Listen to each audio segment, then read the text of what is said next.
What up, guys? Welcome back to the channel. It's your guy, SumnSumnSumn. Hit the keys. Here today to do a quick review on what might be the best budget laptop for music production. Today we're here to do a review over the Acer Swift 3 Ryzen 7 5700 series computer. Basically in this video, I'm gonna go over some demonstrations on how much this computer can handle. We're gonna talk about the specs a little bit. If you follow the channel, this isn't a tech channel, so we're not doing no Cinebenchmarks or anything like that, but we're gonna do real life application, something that can help out any music producer who is maybe looking to get a budget laptop. Make sure if you guys like this content though, you drop a whole elbow on that like button, hit subscribe and that notification bell so every time we bring you guys a new video, you can be the first to see. But let's go ahead and get right into this review.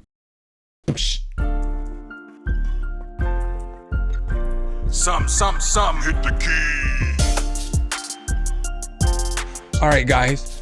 So as many of you guys may know, if you follow the channel, I recently just got an M1 MacBook Air. I absolutely love that computer, so I did want to start this out by saying this is not a replacement for that M1 MacBook Air.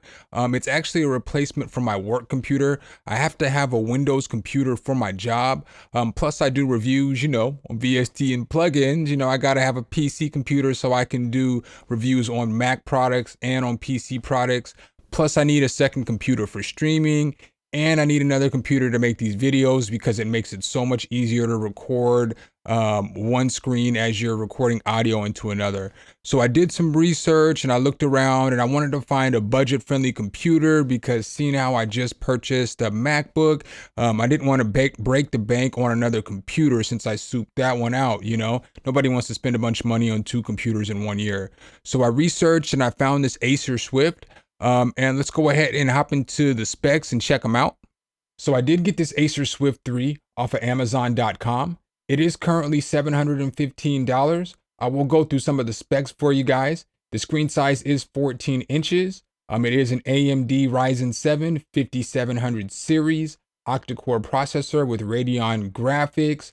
It is an 8GB RAM, and it does have 512 gigabytes of solid state or SSD storage. It does have a fingerprint reader, so that's pretty nice for security reasons as well. And it also has a few other features as well. All right, guys, so when you get the computer in your hand, it has a decent feel to it. It doesn't feel like it's too cheap, but it definitely doesn't feel as good as like a MacBook or something like that. It has an aluminum magnesium outside. It only weighs 2.5 pounds. And again, it is 14 inches. So, it's got plenty of screen real estate for you to check out. So you do have ports on both sides. On one side, you have a slot for your power adapter. You have a USB Type-C. You have an HDMI, and then you have a USB 3.2. Then on the second side, you have another USB, and then you have a mic jack as well, and you have a lock. Also, when you lift up the computer screen and lean it back, it lifts up the bottom of the computer, which makes for better cooling, and it also pushes the keyboard forward for better ergonomics when you're typing. I would say that the keyboard is decent. It's not the best keyboard that I've ever used, and it's definitely not the worst keyboard I ever used. So let's go ahead and hop into FL Studio and see what this computer is capable of. As we hop into FL Studio, you'll notice that I have 10 instances of Omnisphere brought up. So if you know about Omnisphere, you know that it's definitely a resource hog. I also have Shaperbox on a couple of the channels, and I have something on the master track. So again, this was just for demonstration purposes to see how much the computer can handle. So this isn't the greatest of beats, but it's just something for you guys to check out. So if you notice up here, this right here is your CPU meter. So let's check it out.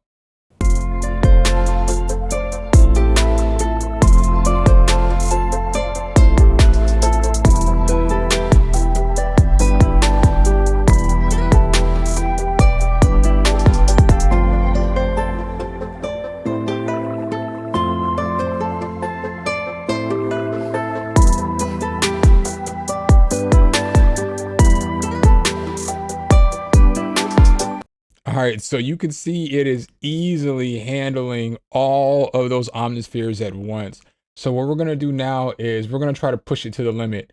So let's go ahead and throw an ozone on the master track. Obviously, we're not going to master a track when it's in the mixing stage, but I just want to throw ozone on there and pop a preset on there and see if it can still handle it. And keep in mind, it's screen recording as well in 1080p.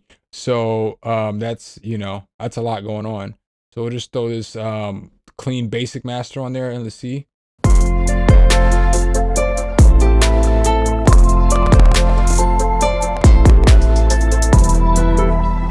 So that right there might be the pushing point for it, is the Omnisphere is making it do a little much. All right, guys. So I got another project here as well I want to show you.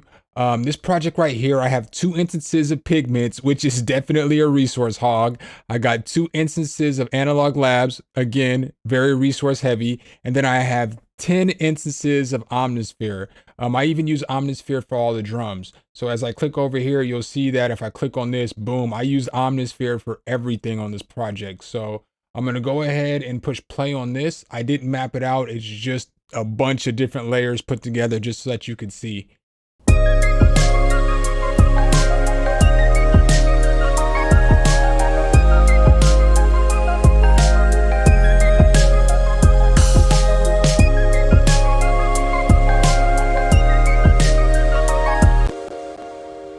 So you can see that was only taking up about 67 to 70 as far as the CPU, which again, it's not like you're getting like the new MacBooks or something like that. Yeah, they can handle more, but you're going to spend 2,000-3,000 for them. With this, a regular plugin, you could throw like 30 different plugins on, just regular, not resource heavy plugins. So let's go ahead and throw ozone on here again. So now with ozone on here, let's see if we can handle it.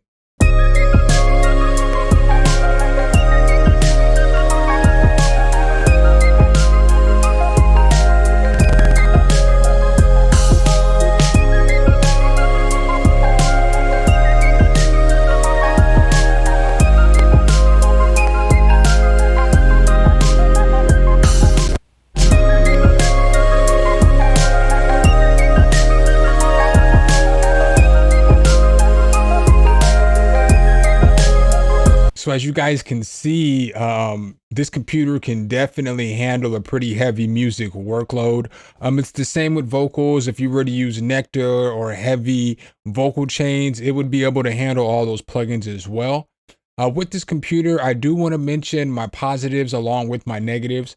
So a couple of negatives that I do want to mention is that the speakers on this are on the bottom. So with the speakers on the bottom of the laptop, it doesn't make for a pleasant experience when using the speakers to listen to anything. I will say a positive is that I used the laptop for 5 hours straight making music and watching videos. Granted, it was about 5 minutes and 5 hours and 3 minutes, and then the laptop, needed to be charged. But a full charge only takes an hour and 20 minutes with this laptop. So those are some things to keep in mind. You're not going to get 12, 13, 14, 15 hours of life out of this. You might get a little bit more life if you're not making beats using heavy, intensive plugins and stuff like that as well. The keyboard's decent as well. The keys are kind of clicky, but they're not too clicky. They're kind of mushy, but they're not too mushy. You know what I'm saying? They're just in between all that stuff. If you are a creative, you can edit videos on this computer. It's hard to edit 4K videos though. I'm not gonna lie to you. I'm not even gonna hold y'all on that. But it does edit 1080p videos pretty fine. So I was skipping through the timeline without a problem in DaVinci, but when I did pull up 4K video, it did struggle a little bit with the 4K video. You can game on this computer as well. You will have to turn all the settings down to medium, but it is an option for you as well. So what are my final thoughts on the computer? Well, I would definitely recommend this computer. I'm definitely not mad that I bought this computer. I would say if you're in the 700 or less range, go ahead and get this one. As you guys can see from the examples that I showed you, if you can get a laptop that can have 10 instances of Omnisphere, you can have a couple Analog Labs, you can have a couple Pigment, you can have ozone on there. I mean, what more can you possibly want? It can definitely handle a medium-sized workload for a musician. And if you're not using Omnisphere, you're using lighter plugins, you're going to get 30, 40 different tracks of plugins if that's what you do. If you like, make EDM music or something like that. If you do decide to get the Acer Swift 3, there's a link below. It does help out the channel with no additional cost to you. Make sure if you guys like this content though, you drop a whole elbow on that like button, hit subscribe and that notification bell so every time we bring you guys a new video, you can be the first to see. Appreciate you guys' time as always, and I'll catch you in the next one. Peace. All right, guys and gals, thanks for watching the video.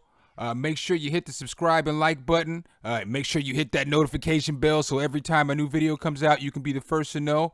Let me know what tutorials you want to see next in the comments, and see you next time.